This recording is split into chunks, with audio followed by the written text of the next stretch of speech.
사무엘상 13장 1절에서 15절 사울이 왕이 될 때에 40세라 그가 온 이스라엘을 다스린 지 2년에 사무엘이 사울에게 이르되 왕이 망령되이 행하였도다. 왕이 왕의 하나님 여호와께서 왕에게 명하신 명령을 지키지 아니하였도다. 그리하였으면 여호와께서 이스라엘 위에 왕의 나라를 영영히 세우셨것이오늘 지금은 왕의 나라가 길지 못할 것이라. 여호와께서 왕에게 명하신 바를 왕이 지키지 아니하였으므로 여호와께서 그 마음에 맞는 사람을 구하여 그 백성의 지도자를 삼으셨느니라 하고 사무엘이 일어나 길갈에서 떠나 베냐민 기브아로 올라가니라. 사울이 자기와 함께한 백성을 계수하니 600명 가량이라. 아멘.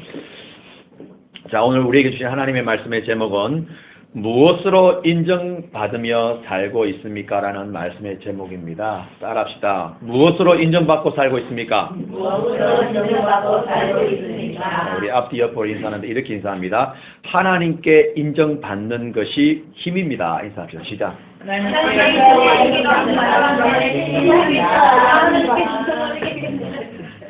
신앙생활을 하면 할수록 끝없이 우리에게 던져지는 질문이 있는데요. 많은 질문이 있지만 우리를 향한 하나님의 계획은 참으로 영원한 것일까? 지금 이 마지막 시대를 살고 있는 우리를 향한 하나님의 뜻은 나에게 무엇일까? 예수 그리스도의 십자가의 은혜로 말미암아 받은 그 구원은 끝까지 변함은 없는 것일까? 우리의 반복적인 실수와 넘어짐에도 하나님의 사랑은 나에게 변함이 없는가? 이런 질문들 말입니다. 그죠? 많이 하고 계실 겁니다. 분명하고도 확실한 사실은 우리를 향한 하나님의 사랑과 구원은 아무런 변화가 없습니다. 아멘. 오늘 우리를 향한 하나님의 뜻과 계획하심 또한 아무런 변경이 있을 수가 없습니다. 아멘.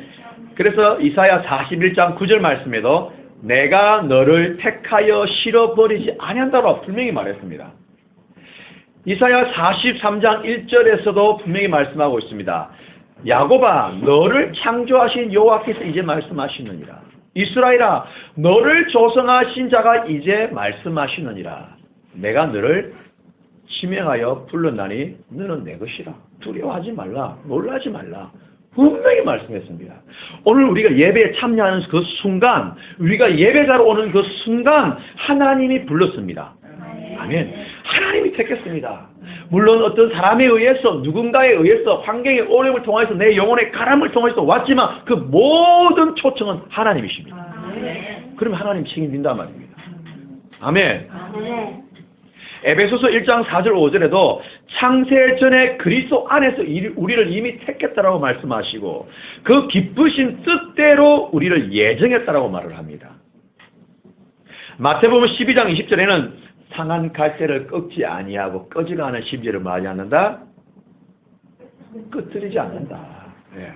이 뭐예요? 하나님의 약속은 우리에게 변함이 없다라는 말씀입니다. 자, 아멘. 근데 여기서 중요한 사실을 놓치지 말아야 합니다. 우리를 향한 변함없는 하나님의 계획과 구원은 영원하지만 오늘 우리 인간에 따라서 그 하나님의 뜻과 계획하심이 자기 스스로가 점점 멀어진다는 겁니다. 이해됩니까? 이게 무슨 말인지? 하나님이 우리를 향한 그 계획, 이사야 43장 1절, 2절, 에베소서 1장 4절, 5절 다 말씀하셨죠. 변함은 없습니다. 그런데 그 하나님이 우리를 향한 뜻과 계획하심은 영원하고 변함이 없는데 그 하나님의 계획과 뜻 앞에 우리의 반응에 따라서 그것이 차이가 난다는 겁니다. 아멘. 무슨 말이냐? 하나님의 사랑과 구원의 섭리는 항상 우리와 함께 하시지만 하나님의 구원의 손길은 항상 우리 가까이 있습니다. 정말 가까이 있습니다. 심지어 아직 너희가 죄 중에 있을 때에도 구원의 손길은 와 있습니다. 우리가 착각할 뿐이죠. 사단의 미끼에 우리가 빠져 있을 뿐이죠. 그러니까 가까이 와 있지만 우리 인간의 반응, 즉 순종에 따라서 얼마든지 변동이 가능하다는 뜻입니다. 그래서 빌립보서 3장 18절은 이렇게 말씀합니다. 여러 사람들이 그리스도 십자가에 뭐로 행한다? 원수로 행한다 그랬습니다. 무슨 말입니까? 처음에는 예수 십자가의 제자, 십자가를 지고 하는 자, 예수님의 제자였는데 처음은 그렇게 출발했는데 시간이 지나갑니까? 어느 날 갑자기 변경되어 있는데 어떻게 변경되어 있더라? 그리스도 십자가의 원수가 되어 있단 말입니다. 원수. 이 말씀이 있어요. 디모데전서 4장 1절에는 뭐냐? 후일에 어떤 사람들이 어디에서 떠나? 믿음에서 떠나 사단의 꾀임과 사단의 사람, 세상 사람이 되더란 말입니다. 아멘. 어디에서 떠나? 믿음에서 떠나.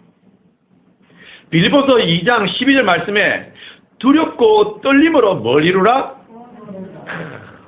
어떻게? 두렵고 떨림으로 너희 구원을 이루래. 이 말씀은 뭐예요? 내가 너에게 향한 구원은 처음부터 끝까지 변함이 없다. 그러나 네가 어떻게 하냐 따라서 네 스스로 구원에서 떨어질 수 있다는 뜻입니다. 아멘. 그래서 이 영어 성경을 보니까 뭐라고 되어 있냐? Continue to work out. 그 다음에 너의 구원, your salvation입니다. 너의 구원을 work out 해라. 어떻게? 지켜, 행하라. 계속해서. 이 계속은 잘 될 때도 구원을 지켜야 되고 안 될 때도 지켜야 되고 힘들 때도 지켜야 합니다. 아멘. 자, 들어보세요. 지금 마지막 때에 쏟아지는 많은 복음 가운데 우리가 분별하지 않으면 정말 안 됩니다. 유명하다고, 칭만이 냈다고, 큰 교회 가졌다고, 많은 사람이 따른다고, 대외적으로 큰 사역을 한다고 다 진리일 수는 없습니다. 그렇다고 모든 사람이 다 그렇다는 뜻은 아닙니다. 무슨 말이에요? 분별하지 않으면 안 된다. 그렇다고 개척교회, 지하교회는 다 온전한 지도자 교회인가? 그것도 아닙니다. 분별해야 합니다. 무슨 말씀인지 알겠죠? 한 번 구원받았으면 하나님의 자녀여 천국 백성 맞습니다. 아멘. 네, 틀리지 않았습니다. 그런데 그 다음 그 받은 구원을 지켜나가기 위한 우리 내면의 성찰과 성숙과 성화 구원에 대해서는 실제 삶 속에서 어떻게 싸워나가야 하는지 가르쳐주지 않으면 이 구원에서 떨어져 나갈 수 있단 말입니다. 이게 아주 무서운 복음입니다. 이게. 그래서 분별해야 된단 말입니다. 그래서 잘 된다. 뭐 구하라. 큰 꿈을 가져라. 세상을 향해 도전하라. 이 정말 그 속에 무서운 영, 오히려 세상에 길들여지게 만드는 가치관과 영이 숨어 있단 말입니다. 이것을 우리가 분별하지 않으면 죽습니다. 죽어요. 그래서 지금 그리스도인들의 부정과 부패, 교회의 거짓말이 멍하고 넘쳐납니다. 오히려 교회가 거짓말 공장입니다. 거짓말 공장입니다. 제가 페이스북에도 올렸지만 세월호 사건을 통하여서 이 진보 좌파들이 아주 언론을 통해서 거짓말을 진리처럼 진실처럼 막 퍼뜨려버렸습니다. 근데 이 퍼뜨려진 사회의 거짓말이 어디에서부터 시작했냐? 나는 교회에서부터 시작되고 믿습니다. 세상이 그렇게 되는 것은 이미 교회가 거짓말을 이미 오래전부터 일삼고 있었기 때문에 영적 파급 효과가 이미 세상으로 나간 것 뿐입니다. 나는 그 중에 하나가 뭐냐? 교회 주보를 보면 대놓고 거짓말을 한다. 뭐냐? 교회 주보의 일면을 천면을 딱 보면은 교회 뭐가 있어요? 예배하는 모습이 있어요. 예배하는 모습이. 근데 그 예배하는 모습이 언제 때 찍었을 것일까? 창립 예배 때나 뭐 성전 봉헌 때나. 그래서 외부에 많은 사람들이 와가지고 성전이 꽉 차 있는 모습을 딱 찍어가지고 사진에 딱 올립니다. 근데 행사 끝나고 나면 그 사람들이 계속 있어요? 다 빠져요? 다 빠져요. 다 빠져요. 다 빠져요. 근데 그것을 교회 일면에다가 딱 걸어놓았어요. 뭐야? 우리 교회 사람 많다. 요걸 보여주시고. 이게 거짓말입니다. 거짓말. 거짓말입니다. 차라리 정 그거 보여주다면 있는 모습 그대로 찍어서 올려야 됩니다. 그것이 정 캥긴다. 찍지를 안 하면 되잖아. 그냥. 안 올리면 되는 거야. 왜 그렇게 하냐? 우리 교회 사람 많다라는 겁니다. 그래서 너희들도 사람 많은 이곳에 오라는 뜻입니다. 이게 거짓말입니다. 거짓말이라니까 이거요? 다 길들여져가지고 다 그렇게 하는 다 이러고 있어 지금 이거. 뭐 이런 모습들이 너무너무 많습니다. 그래서 교회 안에 지금 참 입에 담지 못할 일들이 너무너무 많습니다. 성도들은요, 세상에서 잘 되는 것이 곧 믿음이 좋은 걸로 착각합니다. 세상에서 잘 되는 것이 하나님이 큰 영광 받는 것으로 착각합니다. 그 삶은 완전히 세상 사람보다 더 악하고 악랄하고 사악하고 거짓말이 사기가 그렇게 많은데도 불구하고 그렇게 믿음의 결과라고 심어놔 버렸습니다. 저는 이런 교회를 변태적인 기독교라고 부릅니다. 변태 기독교. 변질을 넘어서 변태적인 기독교가 되어버렸습니다. 기독교 문화 가운데 어제 저녁에 설교를 준비하면서 설마 했고 아마 이렇게 갈 거라고 예상을 하고 추측은 했지만 요즘에 뽕짝 CCM이라고 아시죠? 뽕짝 CCM 누군지 다 알 겁니다. 굳이 내가 이름은 밝히지 않지만 몇 분들이 지금 나오고 시작했는데 계속 나올 겁니다. 이제 그 뽕짝 CCM을 시작한 그 목사님이 처음에는 지지가 좋은 것 같죠? 그 지지를 제가 딱 봤을 때 지지부터 잘못된 겁니다. 뭐냐? 그 뽕짝 CCM이라는 건 뭐냐? 우리가 세상에서 예수님 안 믿었을 때 붕짝붕짝했던 거 있죠? 그 노래. 거기에다 곡을 따와가지고 성경에 있는 가사를 붙인 겁니다. 그게 뽕짝 CCM입니다. 그걸 교회 안에서 부르고 그걸 좋다라고 은혜 받았다라고 이 짓을 하는 겁니다. 지금. 분별이 없습니다. 지금 완전히. 처음에 제가 그걸 이미 1년 전에 강의를 하면서도 가르쳐 주었어요. 이거는 비진리다. 이거는 교회 망하는 첫걸음이다라고 말해줬어요. 근데 지금 어디까지 왔는지 아십니까? 어저께 잠시 봤는데 그분이 이제 아예 대놓고 세상 노래 부르더구만. 아예 대놓고 트로트 그 채널이 있는 모양이에요. 트로트 M인가 트로트 X인가 뭔가 있어요. 거기 보면 그분이 나왔어요. 나와서 이제는 아예 그냥 대놓고 세상 노래를 대놓고 이제 부릅니다. 근데 그 연습을 어디서 하는 줄 압니까? 교회에서 연습합니다. 교회에서 윤수일의 황홀한 고백. 황홀한 고백. 저도 옛날에 많이 불렀습니다. 그건 예수님 믿으면 그건 끊어야 되는 겁니다. 반드시 끊어야 됩니다. 근데 그것을 교회에서 밴드 데리고 와가지고 같이 부르는 동료들 데려와가지고 안 믿는 가수 데리고 와가지고 교회에서 기다시면서 그 당다당당 당다당당 당당 당다당당 뭐 황홀한 고백 막 뜨거운 입술 뭐 목마른 내 입술 뭐 그 짓을 교회에서 합니다. 교회에서 합니다. 근데 그 교회가 분별이 없습니다. 근데 뭐라고 말하는 줄 아세요? 많은 사람들이 뽕짝 CCM에 대해서 많은 사람들이 거부하고 잘못됐다고 말을 하는데 뭐라 그러냐? 아니 많은 사람들이 좋아하는데 좋아하면 됐지 않냐 이겁니다. 그러니까 우리가 하는 일에 하나님 말씀의 진리냐 비진리냐 따지지 않습니다. 사람이 많이 좋아하면 이제 진리 되는 겁니다. 이게 사람을 죽이는 복음입니다. 이게요. 이게 지금 변태 기독교가 무수히 나옵니다. 이것뿐만이 아닙니다. 이제요. 별짓을 합니다. 이런 상태로 계속하면 자기 스스로 하나님의 그 영원한 구원과 계획에서 떨어지는 줄도 모르고 살아가고 있다는 사실입니다. 지금이요. 보세요. 하나님이 우리를 한번 택하시고 예정하시고 구원하셔서 그 구원은 하나님은 계속해서 우리 목숨 끊어지는 그때까지 하나님 구원을 계속합니다. 아멘. 아멘. 예, 이거는 변함없습니다. 그런데 누구에 따라, 누구의 반응에 따라? 나 자신의 반응에 따라 그것이 취소될 수도 있고 변동될 수 있다는 겁니다. 쉽게 말해서 우리가 지금은 열차를 타면 티켓팅이 전산으로 다 됩니다만은 옛날에는 뭐 했어요? 반드시 표를 샀습니다. 티켓을 샀어요. 뭐 부산에서 아니면 서울, 광주에서 서울 하든지 하여튼 티켓팅을 합니다. 그러면 그 티켓을 가지고 내가 지정된 좌석에 앉아야 돼요. 그죠? 표가 없으면 들어가야 못 들어가요. 아예 못 들어갑니다. 아예. 심지어는 입석이라는 표도 있습니다. 그죠? 표가 없으면 안 됩니다. 근데 내가 좌석을 몇 토차 몇 번에 티켓팅해서 거기 앉아 있는데 근데 중간중간마다 승무원이 뭐 합니까? 표검사 합니다. 표검사. 표가 없으면 어떻게 하는 줄 아세요? 그 역에서 내려야 됩니다. 내려서 다시 티켓팅을 해서 그 다음 차를 타야 됩니다. 옛날에 진짜 그랬습니다. 그래서 중간에 표가 없는 사람은 데리고 내렸습니다. 그 역에 내려서 다시 티켓팅 돈을 타서 그 다음 차 타고 가야 됩니다. 무슨 말이에요?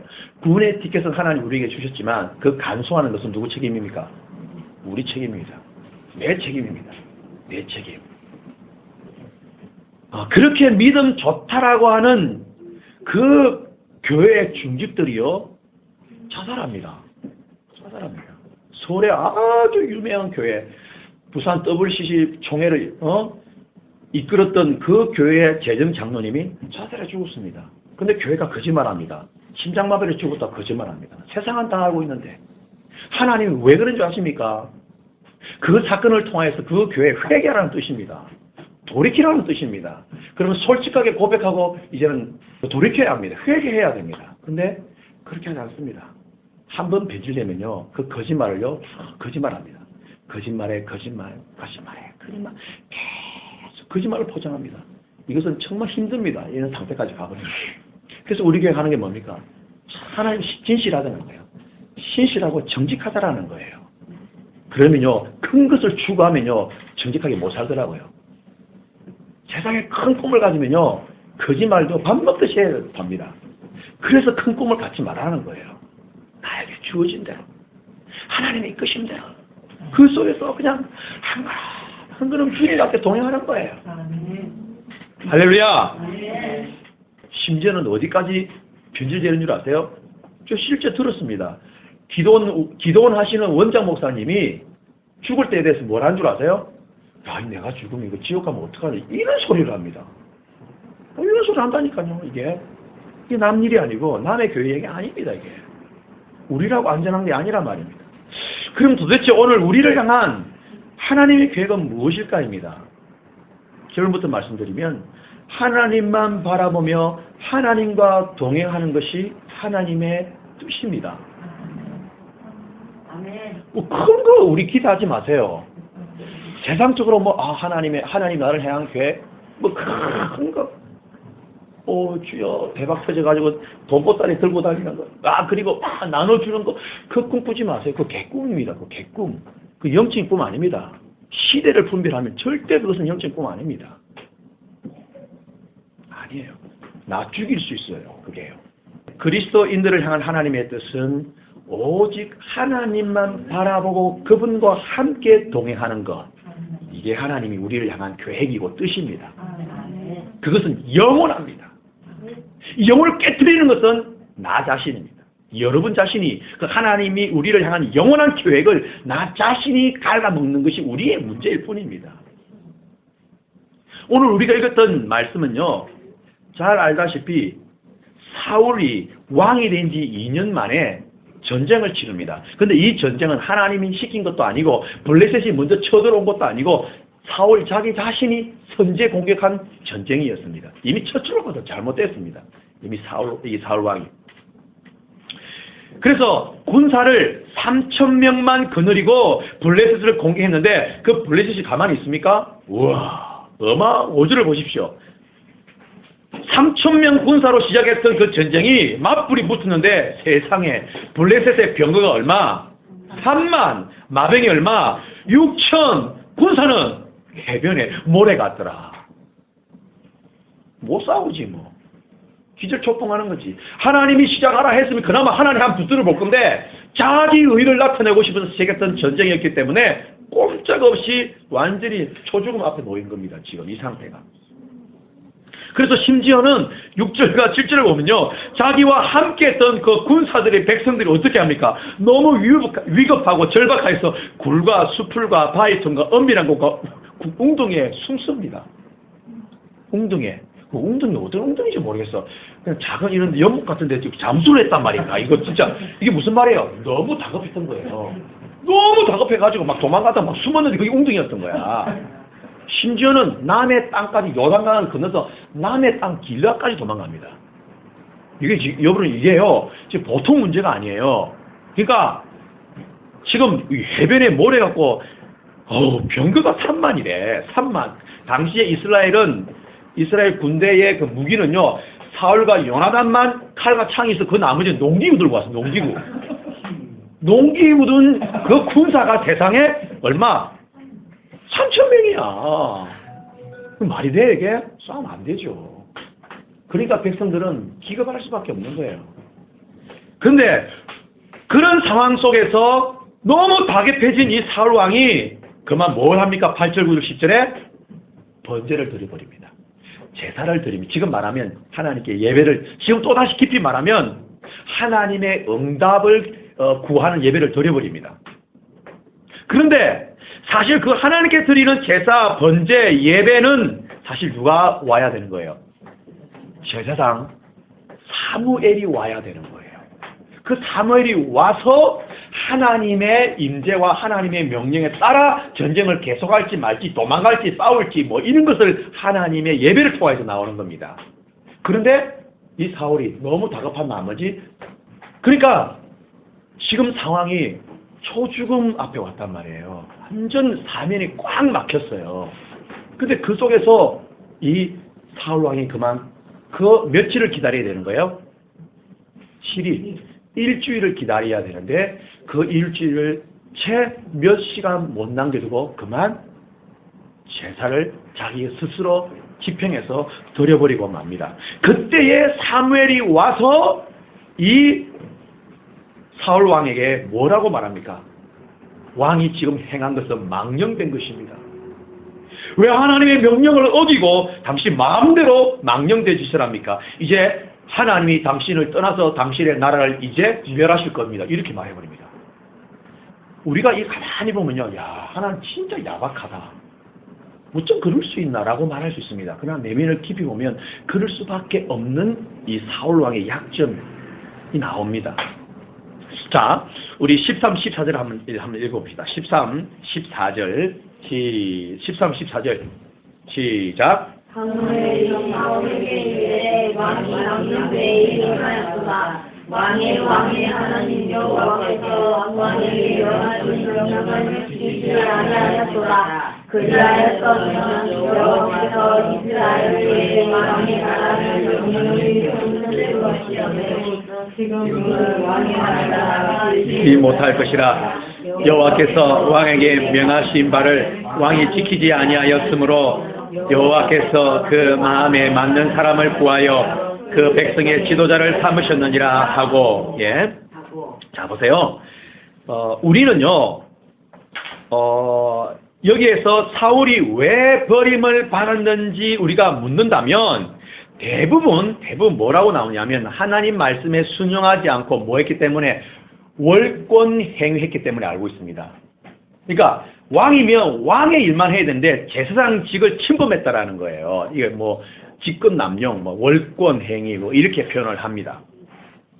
제사장직을 침범했던 걸 우리가 지금 알고 있습니다.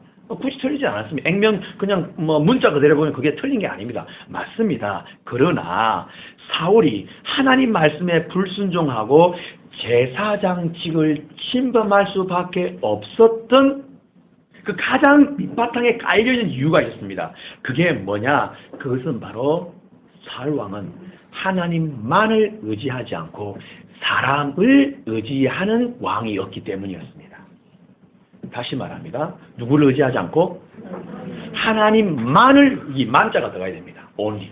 하나님만을 의지하지 않고 누구를 의지했다? 사람을 의지했던 왕이었습니다. 이 사람을 의지하고 사람을 보았기 때문에 제사장직을 침범한 겁니다. 그 속에 뭐냐? 우리가 말하는 인본주의 신앙이 깔려 있는 거예요. 자, 앞을 돌아와서 8절을 한번 읽어보세요. 8절. 사울이 사무엘에게 이르기를 쓰되 사무엘이 그들을 오지 아니하니 백성이 사울에서 쫓아지니라. 자, 보세요. 여기 앞장에 이렇게 가보면 10장 8절 읽지 마세요. 10장 8절에 보면 사무엘이 뭐라 그러냐면 길갈로 내려가서 기다리라. 내가 7일 뒤에 하나님의 그 음성과 하나님과 동행해서 내가 당신에게 7일 뒤에 가서 그 하나님인 당신에게 행할 일들을 내가 가르쳐주겠다. 그때 제사를 드릴 것이다. 번제를 드릴 것이다. 며칠을 기다리라? 7일을 기다리라고 했어요. 근데 오늘 우리가 13장 8절에 와서 이 사울이 그만 그 사무엘이 주신 하나님의 약속의 말씀을 지키지 않습니다. 지키지 않고 그만 며칠째에 그 제사장직을 침범하는 줄 아세요? 7일째입니다. 7일째. 우리 생각에는요. 아니 그 정도 기다렸으면 많이 기다린 거 아니야. 지금 블레셋 군대가 3만 해변에 모래 같은 군사력을 이끌고 지금 닉맛 사람 바로 눈앞에 지금 와 있어. 이제 쳐들어올 날 시간 문제. 이제 쳐들어올 그 시간이 얼마 안 남았어. 그런데 하루 기다리고 이틀 기다리고 5일 기다리고 6일 기다려. 며칠 기다렸어요? 7일 기다렸어요. 7일. 이만큼 하면 하나님 순종한 거 아니야? 이만큼 하면 인내한 거 아니야? 라고 말할 수 있습니다. 그죠? 우리 인간적으로 보면요. 대단한 순종입니다, 이거. 여러분, 누가 나를 죽이려고 지금 수만 명이 앞에 서 있어. 근데 하나님 임재를 기다릴 때까지 7일 동안 기다려 있다? 아마 까버려질 거니까. 야, 몇 시간 만에 아마 기지를 겨울떠날 거야, 이거. 그런데 사울 왕은 며칠을 기다렸냐? 7일을 꼬박 다 기다렸어요. 근데 잘 들으십시오. 7일을 꼬박 다 기다렸지만 진짜 궁극적인 하나님의 제사장 사무엘이 올 때까지 기다린 게 진짜 순종이었습니다. 오해하지 마십시오. 주의 종 목사가 올 때까지 기다리는 뜻으로 제가 말씀드리는 건 이 눈꽃만치도 없습니다. 목사를 더 어떤 이렇게 올리기 위해서 권위를 올리기 말하는 데 눈꽃만큼도 없습니다. 왜? 말씀의 맥락을 보면 제사장직을 높이게 하기 위함의 말씀이 아니기 때문입니다. 일주일을 다 꼬박 기다리는데 왜 사울은 요 한 두세 시간을 조금만 더 기다리면 돼? 왜 그만 제사장을 신발할 수밖에 없었느냐? 자신에게서 떠나가는 사람을 붙잡기 위해서입니다. 아멘. 누구를 붙잡기 위해서? 자신에게서 흩어져가는 그 군사를 붙잡기 위해서 제사를 그만 진행해버린 겁니다. 이게 뭐예요? 하나님을 더 의지하지 않고 사람을 의지하고 사람으로부터 힘을 얻고 싶어하는 그 내면에 인본주의 신앙이 깔려 있었기 때문입니다. 그래서 그가 7일을 꼬박 기다렸지만 사실 그는 순종이 아니었던 겁니다. 그는 불순종이에요. 아무리 우리가 순종하는 모습을 아무리 잘 보여준다 할지라도 내면에 깊은 자아 속에 하나님만을 의지하고 하나님만을 사랑하고 하나님과 동행하려고 하는 그 마음이 없다면 그것은 절대 순종이 아닙니다. 그것은 불순종입니다. 불순종입니다. 왜 사울이 하나님의 명령을 불순종할 수밖에 없었었냐? 뭐라고요? 하나님과 동행하여서 이 전쟁에 선다라고 하는 마음보다는 누구를 더 기대했어요? 사람을 기대하는 거예요. 사람으로 힘을 얻고 싶은 거예요. 사람에 의해서 그 자신감을 만들고 싶은 거예요. 사람들을 내 곁에 두어서 내가 위로를 받고 싶고 위안을 얻고 싶은 거예요. 그래서 사람을 의지했기 때문에 하나님의 말씀에 순종할 수가 없었던 겁니다. 우리가요, 어려울 때는요, 내 주변의 사람들이 내 생각으로 들어와야 안 들어와요? 들어옵니다. 근데 그것이 우리는 하나님의 뜻이라고 할 때가 있습니다. 아닙니다. 하나님의 뜻이었다면 그런 생각이 들기 이전에 먼저 하나님 우리 문제를 해결해 주었어야 합니다. 그런데 우리의 문제와 아픔과 고통을 해결이 되지 않음에도 불구하고 자꾸만 사람과 관계하고 사람과 비교하고 사람에 의해서 살려고 한다는 것은 내 안에 뭐가 있다는 거예요? 인본주의 신앙이 있다는 거예요. 요 안에. 그래서 하나님만을 의지하고 하나님을 사랑하는 그 마음이 내 안에서부터 일어나지 않는 거예요. 이것이 뭐냐? 잘 들으세요. 신앙이 타락하는 첫걸음이 뭐냐? 하나님만을 의지하지 않고 사람에 의해서 모든 것을 결정하고 결단하려고 하는 그것이 변태되는 기독교의 첫걸음입니다. 이게. 아멘. 진짜입니다. 이 사울을 한번 보십시오. 사울. 여기서 사울 왕은 하나님이 사울 왕을 향한 하나님의 뜻과 계획이 뭐였냐? 우리가 13절, 14절 방금 읽었는데요. 뭐라 그랬냐면 이 사무엘이 하나님의 말씀을 대변해 주는데 왕이요, 하나님이 당신을 향한 하나님의 계획과 당신을 향한 하나님의 나라가 영영히 할 것이라고 하나님이 이미 약속했는데 당신이 불순종함으로 말미암아 당신의 나라는 이제 어떻게 된다? 멈춰진다 말합니다. 여기 13절 보십시오. 이스라엘 위에 왕의 나라를 어떻게 세웠다? 영영히 세웠다라고 합니다. 영영히. 자, 여기서 우리가 또 하나 알아야 될 것은, 그러면 하나님은 사울을 죽지 않고 오랫동안 하나님은 이 사울 왕을 왕위에 딱 앉혀놓고 이렇게 지낼 모양이다. 그걸 말하는 게 아닙니다. 사울 왕이 언제까지 그 왕위에 앉아있을지는 모르지만 앉아있을 그때 동안만이라도 하나님은 사울 왕에 뭘 계획하시느냐? 너는 나만 바라보고 나만 의지하는 왕. 너는 어디로 가든지 어느 전쟁에 가든지 너는 나와 동행하며 내 힘을 의지해서 싸워야 할 왕. 이것을 계획했다라는 거예요. 언제 동안? 영원입니다. 영원히. 영원히. 이 생명이 죽을 때까지 하나님이 계획을 가지고 계시는데 그만 사울왕이 하나님을 의지하지 않고 사람을 의지함으로 말미암아 그 사람이 내 곁에서 나가는 것을 붙잡기 위하여서 그만 제사장직을 시범했다라는 거예요. 그러면 보세요. 제사장직을 시범한 게 죄가 아니라 뭐가 죄예요? 사람을 내 곁에 붙들려고 하는 그게 죄였다라는 거예요. 사람에 의해서 내가 살고 싶은 그 마음이 이미 출발이 죄였다라는 겁니다.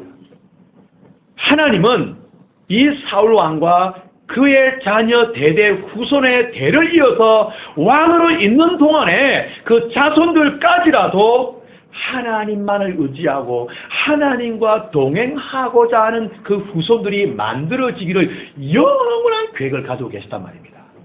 그 영원한 계획이 그만 불순종함으로 말미암아 깨어지고 말았다는 뜻입니다. 그런데도요. 그런데 잘 보시면 결국 사울은 하나님의 끝없는 회복의 손길에 불순종하고 말았지만 좀 자세히 보면 하나님은 한 번 더 기회를 주십니다. 15장 30절 뒤에 15장 30절 사울이 가로되 시작 사울이 가로되 내가 문제를 대적으로 청하오니 내 백성의 장로들의 악과 이스라엘 앞에서 나를 높이사 나와 함께 도와서 나로 당신의 하나님 여호와께 경배하게 하소서. 자, 여기 보니까요. 하나님이 우리 13장에서는 사울 왕이 그 사람으로 공급되는 힘으로 전쟁하려고 했던 그 마음을 보시사 내가 너에게 행한 계획과 뜻을 영원했던 것을 취소한다라고 말을 했지만 하나님 또다시 한 번 더 전쟁하게 이거는 이제 하나님이 전쟁을 시킵니다. 13장에는 지가 지를 나타내기 위해서 선제공했던 전쟁이었고 하나님이 그 내면에 있는 그 죄성을 이제 긁어내고 회개시키고 회복시키기 위하여서 내가 너를 영원한 계획에서 취소했지만 한 번 더 기회를 줍니다. 그래서 제가 처음 말씀드렸잖아요. 하나님의 구원의 계획은 뜻은 죽을 때까지 영원합니다. 그러나 그때마다의 회복할 수 있는 그 기회가 왔을 때 잡고 안 잡고는 누구의 책임입니까? 자신의 책임입니다. 자신의 책임입니다. 그래서 15장에 하나님이 아말렉을 이제 전쟁을 시킵니다. 사울에게 나가서 이제 전쟁하라 그럽니다. 근데 조건이 있습니다. 아말렉과 전쟁하면 너 이긴다. 이긴다. 그런데 하지 말아야 될 게 있다. 뭐냐? 모든 아말렉 족속을 다 죽이고 하나도 살리지 말고 와야 됩니다. 그죠? 그게 약속이었고 명령이었습니다. 왜 그랬을까요? 사울 내면 속에 뭔가 살려서 돌아와서 자신에게 뭔가 나타내고자 하는 마음이 있었기 때문에 그거 하나님 테스트하기 위해서 싸그리 다 죽이라고 합니다. 그런데 이 사울 왕이 전쟁에 나가서 대성을 거둡니다. 근데 뭐 살려옵니까? 소, 양, 기름진 어린 양, 또 누구를 잡아옵니까? 아말렉의 왕, 아각이라고 하는 왕을 생포로 잡아옵니다. 이거 하나님 다 죽이라고 그랬습니다. 다 없애라고 그랬습니다. 근데 그걸 가지면 어떻게 가지면 어깨에 힘을 주고 막 콧노래 부르면서 옵니다. 와 결성을 거뒀다. 하나님이 나의 힘을 주셨다. 말은 그렇게 합니다. 말은 얼마든지 하나님 영광할 수 있습니다. 좋았습니다. 근데 오늘 보니까 양도 막 울고 막 소도 막 하고 막 이러는 거예요. 이게 사무엘이 막 깜짝 놀란 거예요. 나와가지고 왕이요 이게 지금 뭐 하는 짓입니까? 막 호통을 칩니다. 그래서 15장 22, 23절에 보니까 사무엘이 가로되 여호와께서 번제와 다른 제사를 그 목소리 순종하는 것을 좋아하심같이 좋아하시겠나이까? 순종이 제사보다 낫고 듣는 것이 수양의 기름보다 나으니 이는 거역하는 것이 사술의 죄와 같고 완고한 것은 사신 우상의 절하는 죄와 같음이라. 왕이 여호와의 말씀을 버렸으므로 여호와께서도 왕을 버려 왕이 되지 못하게 하셨나이다 라고 말합니다. 하나님 말씀을 어겼어요. 근데 잘 보세요. 이 사울왕이 왜 하나님 말씀을 어겼냐 이겁니다. 왜 어겼냐 이겁니다. 분명히 다 전멸하라 그러는데 왜 이걸 살려왔냐. 근데요 참 사람은요 한 번 내 마음을 숨기면요 거짓말을요 하나님 앞에서도 하고 이게 이제 사무엘 앞에서도 합니다. 뭐라 그럽니까? 이렇게 기름진 소와 양과 어린 양을 데리고 온 것은 당시 하나님 앞 제사 드릴 때에 이 좋은 제물을 하나님께 드리기 위해서 내가 가져왔습니다. 누구 핑계 됩니까? 하나님 핑계대고 있고 사무엘을 핑계대고 있는 거예요. 근데 자기 내면에 숨겨지는 게 뭐가 있었어요? 그게 뭔 줄 아세요? 여기 우리가 읽었던 30절입니다. 15장 30절 한 번만 더 읽어보세요. 사울이 가로되 시작. 사울이 가로되 내가 범죄한 죄로 소망하니 내 백성의 장로들의 아빠 이스라엘 앞에서 나를 높이사 나와 함께 올라가서 나라 중심에 하는 여호와께 경배하게 하소서. 자, 이 마음속에 뭐가 목적이었습니까? 누구 앞에서?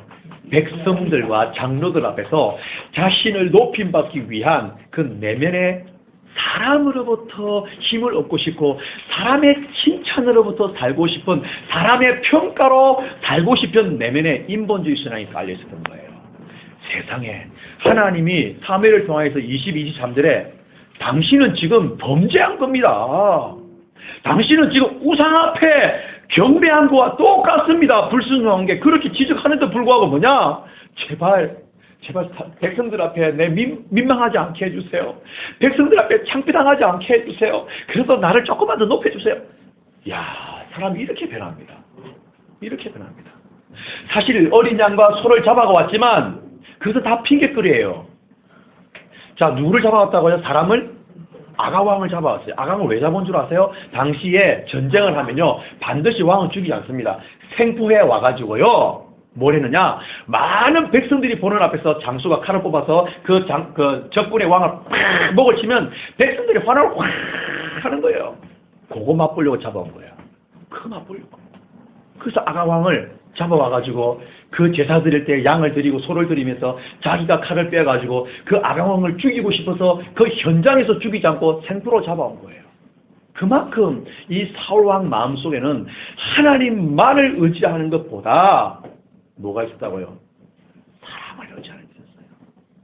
사람에게 잘 보이고 싶고 사람에게 평가받고 싶고 사람에 의해서 그 사람이 가지고 있는 부귀, 그 사람이 가지고 있는 인맥, 그 사람이 가지고 있는 돈, 그 사람이 가지고 있는 그 무엇에 의해서 내가 살고 싶은 거예요. 그것이 기독교를 타락하게 만들고 기독교를 변태로 만드는 가장 잘못된 출발점이라는 겁니다. 정말 이 죄는요 정말 무섭습니다. 이 죄는. 우리가 꼭 명심해야 될 것이 사람으로부터 인정받고 사람으로부터 힘을 얻으려고 하는 그 마음이 여러분 마음속에 있다면 정말 석고대죄해야 됩니다. 석고대죄. 보세요. 누가복음 14장 23절에는요 무슨 말씀이 있느냐면 이런 말씀이 있어요. 저는 이 말씀을 오래전부터 기도하고 있고 이렇게 되지 않도록 기도하는데 뭐냐면요 예수님이 천국 잔치를 예를 들면서 예화를 비유로 드시면서 뭐라 그러냐면 23절에 너희들이 나가서 사람을 강권하에다가 내 집을 뭐해라? 채우라고 되어 있습니다. 근데 우리는 이 말씀을 어떻게 하느냐면 교회에 빈자리가 생겼으니까 그 빈자리 채기 위해서 나가서 무조건 데려와 앉혀라 이 뜻입니다. 우리는 그렇게 다 전했고 그렇게 해석하고 있습니다. 맞죠? 그렇게 우리 다 알고 있습니다. 그런데요 그 뜻 아닙니다. 예, 사람을 데려와서 하나님 전에 데려오는 것까지는 그 의미는 맞습니다. 그러나 예수님 말씀하신 그 누가복음 14장 15절부터 출발하는 거 보면 천국 잔치인데 내가 떡을 배설했는데 그 떡을 함께 나눌 수 있는 자들을 초청해 오라 그럽니다. 근데 그 떡이 뭐였느냐? 세상에서 먹고 마시고 즐기는 그런 육신의 즐거움을 주는 떡이 아니라 생명의 떡입니다. 생명의 떡. 예수 그리스도 하나님 자신만을 의지하고 믿어야 되는 그 예배당, 그 성전에 그런 요구하는 자들을 채우라는 뜻입니다. 그런 자들을 채우라는 뜻. 이게 강권입니다. 강권. 그러니까 무슨 말이냐? 전도할 때에 예수 믿으면 복 받아요. 예수님은 잘 돼요. 예수 믿으면 출세해요. 그것은 생명의 떡이 아니라 세상으로 배불리게 하는 떡이다. 그런 사람을 강권에서 앉혀놔 봐야 그 교회는 시간이 지나면 변태가 되는 거예요. 변태. 그 교회는 타락하는 거예요. 지금 그런 교회들이 무수히 일어납니다. 왜? 빈자리 채우면 되는 걸 알았습니다. 예, 때로는 그런 어떤 비본질과 비진리의 사람, 안 믿는 사람들이 왔다 할지라도 교회는 무슨 교육이 있어야 됩니까? 진리의 교육이 있어야 됩니다. 진짜 교육이 있어야 됩니다. 하나님만으로 살아야 합니다. 어렵고 힘들어도 아파도 암이 걸려도 사람을 의지하지 말고 의술을 의지하지 병원 가지 말라는 뜻이 아닙니다. 병원에 약 쓴다 할지라도 내 마음 깊은 곳에는 뭡니까? 하나님이 이 약을 통하여서 이 의술을 통해서 내가 안 나을지라도 나는 하나님을 경배하겠습니다. 이걸 가르쳐야 된단 말입니다. 이거를. 그런 마인드로 강권하여서 채우는 거예요. 그런 마인드로 하는 거예요. 그러면 예수님 누가복음 14장 23절에 그 내 집이라는 내 집이 어떤 집입니까? 기도하는 집입니다. 기도하는 집입니다. 내 집은 하나님을 경배하고 찬양하고 하나님을 기도하며 하나님만으로 살겠습니다. 하나님의 임재를 구하며 하나님의 얼굴을 구하는 곳이 예배입니다. 내 집입니다. 그런데 지금 교회들 보십시오. 그렇게 구하는지 입술은 할지 몰라도 그 내면에는 세상에 그 무엇으로 얻고 싶어서 그 무엇으로 사람들 앞에 내세우고 싶은 것으로 욕망이 버글버글합니다. 욕망이 버글버글합니다. 그런 교회가 우리가 되어서는 안 된단 말입니다. 그래서 제가 기도하는 게 뭐라고요? 하나님, 저는 빈자리가 있을 때에 그 빈자리 채우기 위해서 목회하는 종이 되지 않게 해주세요. 그거 구합니다. 그저 구합니다. 뭐 많은 사람들이 와서 어떤 사람들은 뭐 이제 이런 분들이 있어요. 진짜로 지하 교회든지 뭐 개척 교회든지 너무 힘들었는데 하나님 성전 주세요 기도했는데 진짜 하나님께서 열어주셔서 근데 단에서 이제 여러분 제가 어젯밤에 막 기도하는데 환상 이런 거 보였어요. 와 벌떼들이 날아왔고요. 흰 구름들이 있는데요. 하나님이 우리 교회 이렇게 빈자리 채워주실 거예요. 아유, 시대지는 그거 안 맞습니다. 그래서 지금요, 이사한 지가요, 거의 한 6개월이 넘어갔는데도요, 빈자리 그대로 나가 있습니다. 그것은요, 영몽이 아니에요. 자신의 야망이 자기 생각 속에서 상을 그린 거예요. 이거는 하나님께서 환상이 아니에요. 자신의 개꿈이에요. 이거는 자기가 만들어낸 그림이에요. 자기 감정이에요. 왜? 내가 이만큼 목회를 했고 내가 이만큼 교회 성전을 건축했고 내가 예수를 믿고 왔으며 그래도 남들처럼 이만큼은 돼야지라는 생각이 환상을 만들어낸 거예요. 이게 사람 무섭습니다. 우리가 정말 착각에서 벗어나야 합니다. 착각에서 벗어나야 합니다. 우리를 향한 하나님의 계획이 우리가 자꾸 외적으로, 외형적으로, 큰 걸로, 좋은 대학, 좋은 직장, 자꾸만 이런 것으로 하나님의 계획과 뜻을 생각해내는데요. 아닙니다. 그것은 하나님이 주실 수도 있고, 안 주실 수도 있습니다. 하나님의 영원한 계획은 내가 너와 함께 하고 싶다는 뜻입니다. 너는 나를 바라는 사람으로 만들어주고 싶다는 것이 하나님의 영원한 계획입니다. 그 계획은 태초에서부터 지금까지 영원까지 변함이 없습니다. 내가 문제입니다. 지금 내가 없으니까 내가 힘드니까 자꾸만 내 욕망이 일어나서 하나님의 뜻을 자꾸 변동시키는 겁니다. 6일까지 참았어요. 7일까지 참았어요. 진짜 하나님이 임재할 때까지 두세 시간만 참으면 되는데 사울왕처럼 그렇게 하지 않더라는 겁니다. 왜? 사람들이 나에게 손가락질하니까. 사람들이 너 이때까지 몇 년하고 자꾸 계산하니까 그 계산법에 내가 넘어가는 거예요. 사단의 속임수예요. 내 욕망에 그렇게 나를 이끌어가는 것 뿐이에요. 그래서 로마서에도 말씀하시잖아요. 육신의 일은 곧 사망이라고 이야기합니다. 영의 일은 생명이라고 분명히 기록했습니다. 우리가 말씀을 안다면 말씀 우리가 읽고 안다면 우리는 육을 구하는 것이 아니라 영을 구해야 합니다. 그게 우리가 하나님 우리에게 주신 구원과 우리에게 주신 계획이 영원할 수가 있다는 뜻입니다. 예수님은요 병자들을 고쳐주시면서요 뭐라고 항상 똑같은 말인 줄 아세요? 아무에게도 일러주지 마라. 그걸 경계했습니다. 이게 무슨 말이에요? 내가 너희를 고쳤다. 그 고친 것은 네가 고침받고 네 마음대로 살기 위해서 하기 위함이 아니라 네 내면 속에 있는 그 죄를 용서해 주셨기 때문에 하나의 결과물로 그 병이 난 것뿐이에요. 근데 그것을 나가서 소문내게 되면 사람들이 뭐하러 오느냐? 야 나도 예수님께 문제 해결받아. 나도 예수님께 병 고쳐. 나 돈 벌어. 이렇게 올까 싶어서 입을 딱 닫겠습니다. 그걸 못하겠어요. 그거를요. 무슨 말인지 알겠어요? 그래서 예수님은 마치 보면요, 오는 사람을 막 떨고 내는 그런 분으로 우리가 느껴질 때가 있습니다. 예수님의 목적은 뭐였느냐? 하나님의 그 복음을 가지고 와서 생명 되신 하나님 그분을 의지하고 그분을 믿고 따라가게 하기 위함으로 그분이 오신 거예요. 그게 목적이었어요. 그게 이유였어요. 그런데 세상 사람들은 그게 이유가 아니에요. 오직 잘 먹고 잘 사는 게 그게 이유예요. 아무리 우리가 세상으로 채워보십시오. 내 영혼을 채울 수 있는가? 절대 못 채웁니다. 죽어도 내 영혼에 채울 수 있는 것은 이 세상에 사람도 아닙니다. 돈도 아닙니다. 그 의지하는 그 사람이 아닙니다. 오직 하나님이십니다.